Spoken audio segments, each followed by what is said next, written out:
ആ കുട്ടിക്കാലം മുതൽ തന്നെ മോഹൻലാലിനെ എനിക്ക് അടുത്ത പരിചയമുണ്ട്. പ്രിയദർശനെ അറിയാം, MG ശ്രീകുമാറിനെ അറിയാം, അങ്ങനെ തിരുവനന്തപുരത്ത് തൈക്കാട് പ്രദേശത്തുള്ള എല്ലാവരും അറിയാം. രസകരമായിട്ടുള്ള സംഭവങ്ങൾ മണിയമ്പിള്ള രാജു പറഞ്ഞു. കിരീടവുമായി ബന്ധപ്പെട്ട ഒരു രസകരമായ സംഭവം എന്ന് പറയുന്നത്, കിരീടവുമായി എനിക്ക് ആത്മബന്ധമാണ്.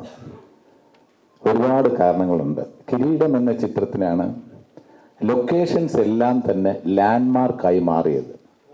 കിരീടം പാലം, കിരീടം പലവ്യഞ്ജനക്കട, കിരീടം ജംഗ്ഷൻ. കിരീടം എൻ്റെ വീട് കുറേ കാലം അറിയപ്പെട്ടിരുന്നത് കിരീടം ഷൂട്ട് ചെയ്ത വീടിൻ്റെ ഓപ്പോസിറ്റ് വന്നാൽ മതി ജഗദീഷിൻ്റെ വീട് മനസ്സിലാവുമെന്നാണ് പറഞ്ഞത്. അങ്ങനെ ലാൻഡ്മാർക്കായി.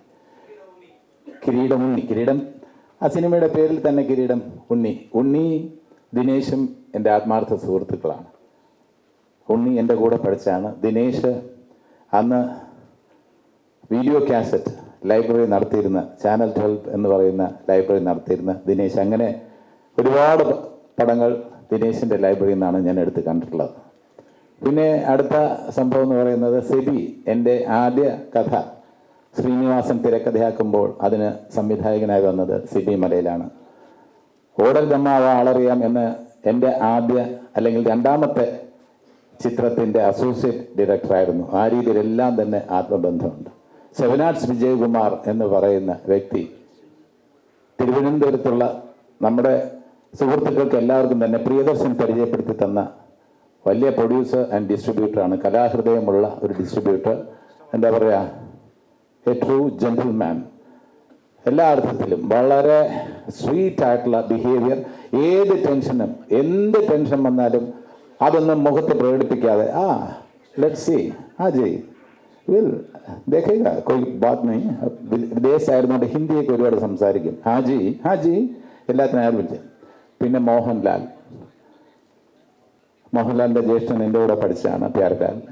അന്ന് തൊട്ട് ആ കുട്ടിക്കാലം മുതൽ തന്നെ മോഹൻലാലിനെ എനിക്ക് അടുത്ത പരിചയമുണ്ട്. പ്രിയദർശനെ അറിയാം, MG ശ്രീകുമാറിനെ അറിയാം, അങ്ങനെ തിരുവനന്തപുരത്ത് തൈക്കാട് പ്രദേശത്തുള്ള എല്ലാവരും അറിയാം. രസകരമായിട്ടുള്ള സംഭവങ്ങൾ മണിയമ്പിള്ള രാജു പറഞ്ഞു. കിരീടവുമായി ബന്ധപ്പെട്ട ഒരു രസകരമായ സംഭവം എന്ന് പറയുന്നത്, എൻ്റെ വീട്ടിൻ്റെ അടുത്ത് ഉള്ള ഒരു കടയിലാണ് നൈറ്റിൽ ലാല് സേതുമാധവൻ ഉറങ്ങിക്കിടക്കുന്നത്. തിലകൻ ചേട്ടൻ വന്ന് ടോർച്ചടിച്ച് നോക്കുന്നത്. അതേപോലുള്ള ആ സീനുകൾ ഷൂട്ട് ചെയ്യുമ്പോൾ ഒരു വിദ്യാർത്ഥിയെ പോലെ ഞാൻ നോക്കി നിൽക്കുമായിരുന്നു. ക്യാമറാമാൻ കുമാറിൻ്റെ അതിവിദഗ്ധമായ ക്യാമറ വർക്ക്, ക്യാമറ ചലിപ്പിച്ചുകൊണ്ടിരിക്കുമ്പോൾ മോഹൻലാലിൻ്റെയും തിലകൻ ചേട്ടൻ്റെയും മുഖത്ത് മിന്നി മറയുന്ന വികാരങ്ങൾ ഒരു വിദ്യാർത്ഥി എന്ന നിലയിൽ, ഒരു തുടക്കക്കാരൻ എന്ന നിലയിൽ അത്ഭുതത്തോടെ, ആവേശത്തോടെ ഞാൻ നോക്കിക്കണ്ടിട്ടുണ്ട്. ആ മാർക്കറ്റ് ഫൈറ്റ് എന്നൊക്കെ പറയുന്ന ആ സമയത്തുള്ള ഗ്ലിസറിനിടാതെ തിലകൻ ചേട്ടനും മോഹൻലാലും ഒക്കെ അഭിനയിക്കുന്നത് കണ്ട് കോരിത്തരിച്ചിട്ടുണ്ട്. സിനിമയെ എങ്ങനെ സമീപിക്കണം എന്ന് മോഹൻലാലിൽ നിന്നും ഒരുപാട് പഠിക്കാൻ കഴിഞ്ഞ ചില നിമിഷങ്ങളാണ് കിരീടത്തിൻ്റെ ഷൂട്ടിങ്ങുമായി ബന്ധപ്പെട്ട് എനിക്കുണ്ടായത്. അതൊരിക്കലും മറക്കാൻ കഴിയില്ല. കാരണം എത്ര പെട്ടെന്നാണ് ആ മുഖത്തെ വികാരങ്ങൾ മിന്നി മറയുന്നത്.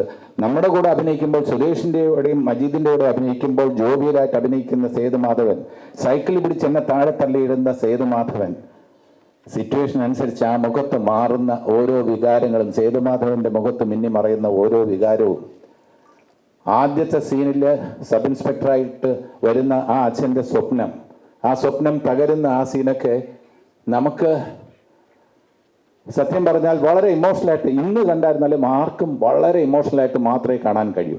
ലോഹിതദാസ് എന്ന ആ വലിയ എഴുത്തുകാരൻ്റെ മനസ്സിൽ ഒരു സാധാരണക്കാരൻ സ്വപ്നങ്ങളുമായി ജീവിക്കുന്ന സേതുമാധവൻ, നാളെ മകൻ സബ് ഇൻസ്പെക്ടറാവും, പോലീസ് ഫോഴ്സിൽ എന്നെക്കാളും ഉയർന്ന ഉദ്യോഗസ്ഥനായി മാറുന്ന സ്വപ്നം കാണുന്ന അച്യുതൻ നായരുടെ ആ സ്വപ്നം തകർന്നടിയുന്നത് കാണുമ്പോൾ ഏത് പ്രേക്ഷകൻ്റെയും മനസ്സലിയും ഒരു നൊമ്പരമായി തന്നെ ഉണ്ടാവും.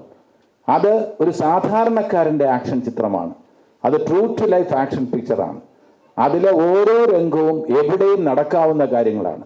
അതൊരു കലാസൃഷ്ടി എന്ന നിലയിൽ മാത്രം അല്പം എക്സാജറേഷൻ ഉണ്ടായിരിക്കാം.